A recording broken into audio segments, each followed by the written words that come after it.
France देखिए, यूरोपीय देशों का भी बयान आना शुरू हो गया है। राष्ट्रपति मैक्रोन ने शांति प्रयासों को झटका बताया है, अंतर्राष्ट्रीय सुरक्षा के लिए भी झटका बताया है। और वाकई मतलब जो लोग ये सोच रहे हैं, ये देखिए धमाकों की अलग अलग जगहों से आती हुई तस्वीरें, बहुत भयावह तस्वीर इस वक्त रख रही हैं पूरे विश्व के सामने। इसको समझिए कि मैक्रोन अगर ये कह रहे हैं कि ये जंग तुरंत रुकनी चाहिए, तो इस बात में दम है, क्योंकि अगर ये जंग नहीं रुकती है और जिस तरह से ईरान रिटेलिएटरी अटैक उन अमेरिकन बेसिस पर कर रहा है मिडिल ईस्ट के तमाम देशों में, तो आप इसकी गंभीरता को समझिए कि किस तरह का ये एस्केलेशन है।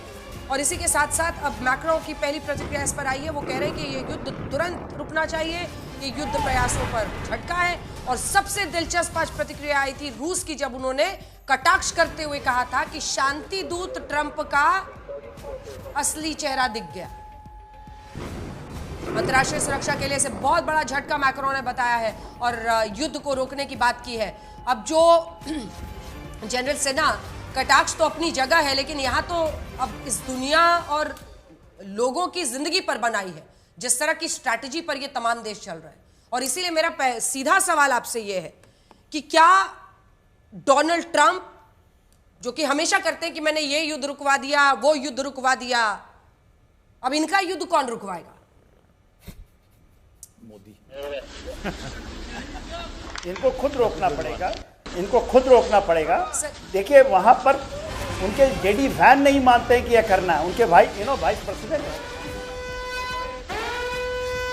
तेल अवीव की ये तस्वीरें हैं जहां पर कई धमाकों से बसों में आग लग गई है, बस जलकर खाक हो गई, बर्बाद हो चुकी है। ये तेल अवीव की तस्वीरें हैं जहां पर धमाकों में कई बसों में आग लगी है। हालांकि आग को बुझाने की कोशिश की जा रही है, लेकिन ये कहाँ अब इस तरह से पूरा फ्यूल बसेस में रहता है। वो एक बार आग पकड़ गई, पूरी बसें जली हुई हैं, पूरी लंबी लाइन है तेल अवीव की। अब धीरे धीरे देखिए डैमेज असेसमेंट होगा, क्योंकि अब तस्वीरें आनी शुरू हो गई हैं, लोग वीडियो बनाकर डाल रहे हैं, अलग अलग जगहों पर डाल रहे हैं, और वही तस्वीरें धीरे धीरे करके पूरी दुनिया के सामने आ रही हैं। इजराइल अमेरिका का यह हमला। जी जनरल सेना, जल्दी से इसका जवाब।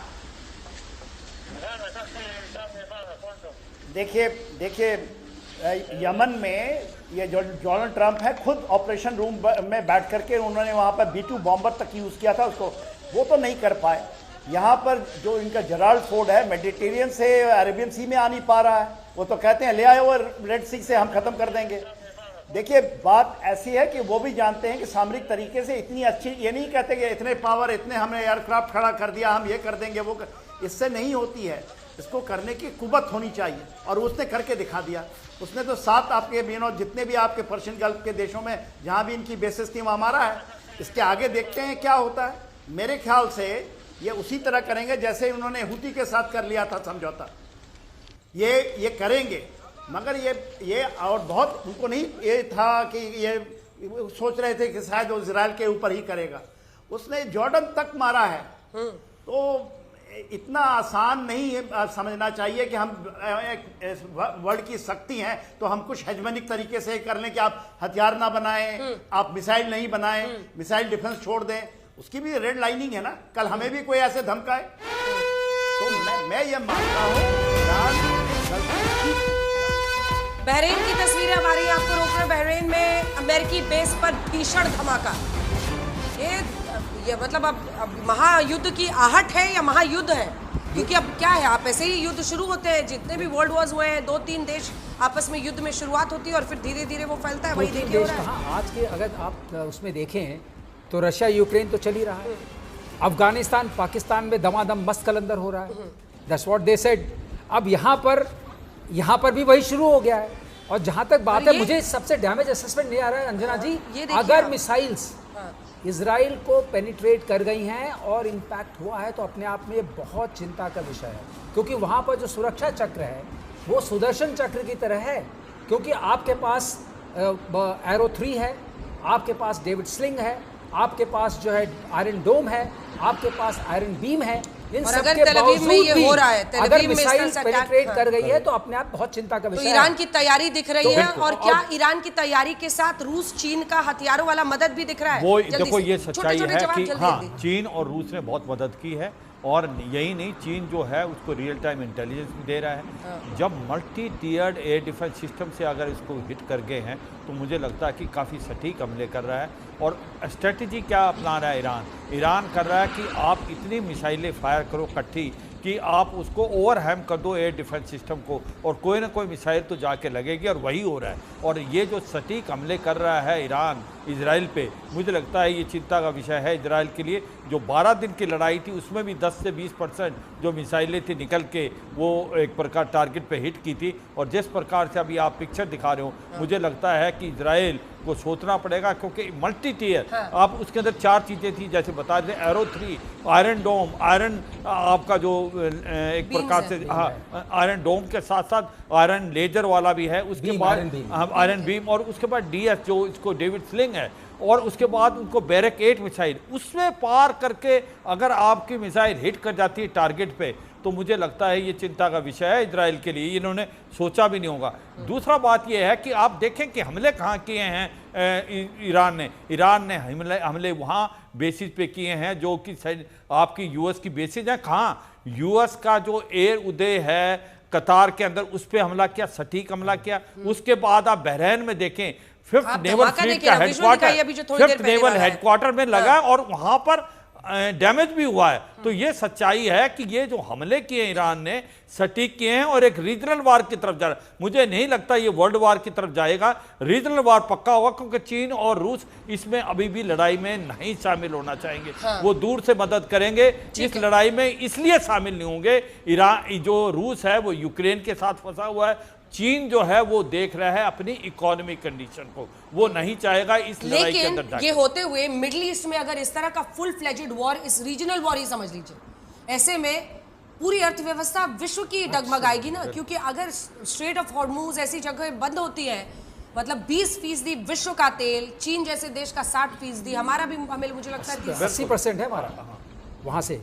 कितना है? 80%। और ऑयल का रेट $100 से बैरल हो जाएगा, क्योंकि रशिया से बंद हो गया है ना। कच्चा तेल जो विश्व का है, आप सोचिए इतना वहां से गुजरता है, ऐसे में वो बंद हो गया तो अर्थव्यवस्था डगमगाएगी। ऐसे में हो सकता है अन्य देश भी इसको रोकने के लिए युद्ध में, आप इसको कैसे बढ़ता हुआ देख रहे हैं? देखिए, पहली बात है दोनों देशों ने तैयारी करी है। ये लड़ाई जो है कायदे से अगर होनी चाहिए थी तो दिसंबर के आखिरी हफ्ते में या जनवरी के लास्ट तक का विंडो था। और ये कई चैनल्स के ऊपर मैंने ये चीज़ बोली थी, अगर उसके बाद में अमेरिका करता है तो उसको थोड़ा भुगतना पड़ेगा, क्योंकि जो भी कमियां थी ईरान की, लायन राइज जब ऑपरेशन हुआ और मिडनाइट हैमर हुआ, उसने कई कमियों को कवर किया है। ईरान, US और इजराइल के पास में दे वर ऑलरेडी एट पीक, वो कवर करने का चांस नहीं था, इन्होंने कवर किया है और उन्होंने बिल्डअप किया है अपनी पूरी जो शाहिद मिसाइल्स हैं, जो पूरा नेटवर्क है। अगर आप ये भी देखिए, जो ये सीज फायर का टाइम था इजराइल हमास का, उसमें हमास ने रिकूपरेट करा है। हिजबुल्लाह जो है पिछले 2 साल से बिल्कुल साइलेंट है, उसने अपनी पूरी काबिलियत को एंगेज किया है। हूती के साथ में अमेरिकन से एक डील करी थी कि हम तुम्हारे ऊपर फायर नहीं करेंगे और तुम हमारे साथ नहीं करो, बट दे डिडंट रियलाइज कि पूरा जो पिकअप है, ये पूरी तैयारियां चल रही हैं टू HHH एयर मिसाइल्स, इन सब चीज़ को बैलेंस करने के लिए। मगर कई लोग ये मानते हैं, जैसे सभी लोग बोल रहे हैं कि इकोनॉमी के ऊपर धक्का पहुंचेगा।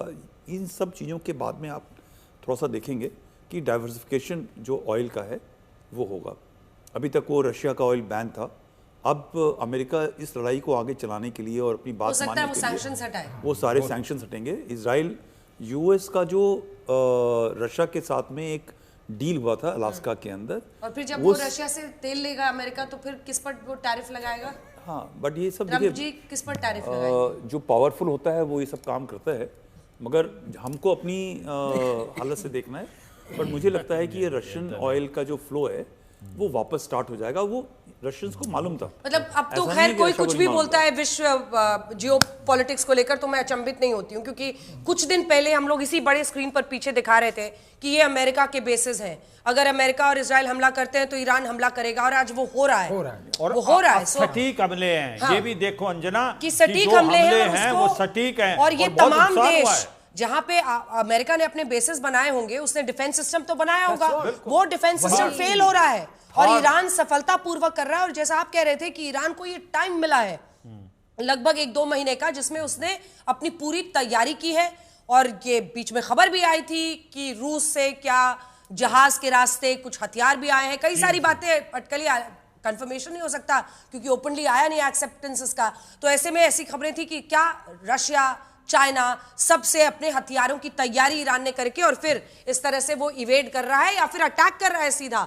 अमेरिकी बेसिस में मिडिल ईस्ट में। जनरल सेना, आपका नजरिया इस पर, क्योंकि जो तस्वीरें आ रही हैं वो दिखा रही हैं कि अमेरिका अपने बेसिस को टोटली प्रोटेक्ट नहीं कर पा रहा है। मिडिल ईस्ट के देशों में धमाके दिख रहे हैं बड़े बड़े वहां पर। जी देखिए, कोई कहता है ये रीजनल वॉर में, रीजनल वॉर होता क्या है? क्या रीजनल में एक देश के ऊपर में सारे पड़ जाएं वो रीजनल वॉर होता है? ऐसा नहीं होता है। वो देखिए, रीजनल वॉर में जो कंट्रीज आप बता रही हैं, चाहे ले लीजिए कुवैत से लेकर के आप ओमान तक ले लीजिए, ये पूरे पर्शियन गल्फ के देश हैं, बहरीन है, कतार है, यूएई है, इनके पास कैपेबिलिटी क्या है? ये अमेरिका ने इनको दिलाया था कि हमारे को बेस दे दो, हम आपको प्रोटेक्ट करेंगे, और वहां से उन्होंने अपनी पूरे फोर्सेस निकाल ली है। आपका बताइए, बहरीन में इनका 5th फ्लीट है, वहाँ हेडक्वार्टर है, ये अल उदैद बेस है, वहाँ पर उनका वो सेंट्रल कमांड हेडक्वार्टर है। जब इनको ये प्रोटेक्ट नहीं कर पाते, इन्होंने पूरे विश्व से third missile and patriot missile लगा के यहाँ लगा दिया है, उसको नहीं रोक पा रहे हैं। तो देखिए, ये एक्सपोज हो रहे हैं, दे आर गेटिंग एक्सपोज, और केवल ईरान को सस्टेन करना है। यदि इन्होंने बूट्स ऑन ग्राउंड, यदि आप देख लीजिए वहाँ के लोग जो तेहरान के अंदर में जो प्रचार है, जहां पर उनका ये सर एक बार ये वीडियो मैं दर्शकों को दिखाना चाहती हूँ, दोहा का है, दोहा में आर्मी बेस पर। ये देखिए, एक बार इसका ऑडियो सुनाइए एक बार, ये देखिए।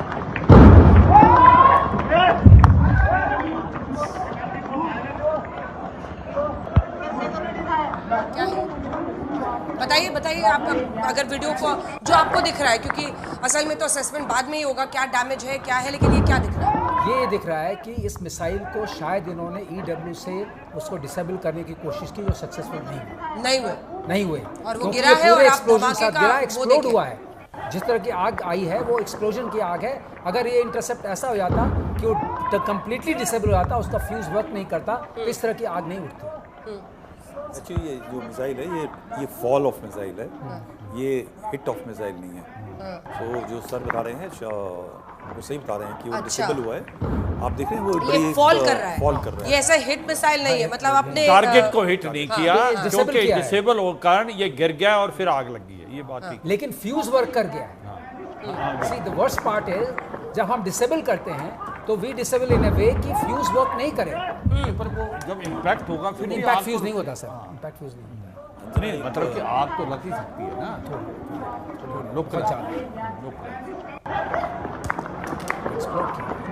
ये देखिए, फॉल ऑफ मिसाइल जिसे कहा जा रहा है कि शायद उसको जिस तरह से वो अटैक कर रहा था उस पे, लेकिन ये है तो बेस ही बताया जा रहा है कि अमेरिकी बेस पर ही गिरा है। करेक्ट। हाँ, तो फिर तो कोलैटरल डैमेज तो हुआ ही है, कोलैटरल डैमेज तो हुआ ही है। हाँ, अगर वो जिस टारगेट पे गया था वहां हिट ना करके थोड़ी सी साइड में गिरा है, और अगर डैमेज हुआ तो डैमेज तो किया ही है ना, ये तो मानना ही पड़ेगा। जिस एडवाइजरी की बात मैं उस बच्चे से पूछ रही थी, वो मैं इसलिए पूछ रही थी कि उससे क्या इन देशों ने असेस किया था कि ईरान फौरन वहां के अमेरिकी बेसिस पर हमला करेगा? नहीं किया था ना, तभी उन्होंने अपने सिटीजन्स को या अपने फॉरेन स्टूडेंट्स या फॉरेन नेशनल्स को ये नहीं एडवाइस किया था कि आप भाई चले जाइए देश। इनके मन में ये ख्याल था कि रमजान का महीना चल रहा है, ये रिलीजियस मोमेंट है, तो शायद जो धमकी दी जा रही है वो कार्यान्वित नहीं की खैर ये भी दुनिया में पहली बार भ्रम टूट गया है। रमजान के महीने में अगर पाकिस्तान जैसा देश, मुस्लिम देश अफगानिस्तान पर हमला कर रहा है, ईरान हमले कर रहा है तमाम मुस्लिम देशों पर यहाँ पर, तो रमजान के पाक महीने का तो अब क्या वैल्यू इनकी नजरों में है और क्या है वो तो दिख रहा है। मतलब वो अब मुझे नहीं लगता आगे किसी को कंसिडर करना। एक तरफ से जो तुर्की एक चाहता था कि हम एक यूनिफाइड सिस्टम बनाएं, नेटो की तरह हम एक वो बनाएं, हम एक उम्मा बन जाएं, वो वाली चीज एकदम खत्म सी हो गई है। आपस में ही बहुत डिसयूनिटी हो गई है और बहुत मारपीट शुरू हो गई है, और खास तौर से इस इवेंट के बाद से। तो यहाँ तक क्या इजराइल और अमेरिका की जीत नहीं है कि वो एक तरह से जो एक साथ चल के ओआईसी कंट्रीज की बात थी? आप ये कहना चाहेंगे, आप अपने बात में बिल्कुल सही कह रही हैं कि उन्होंने एक तरीके से जो चाहते थे वो कुछ हद तक अचीव किया है।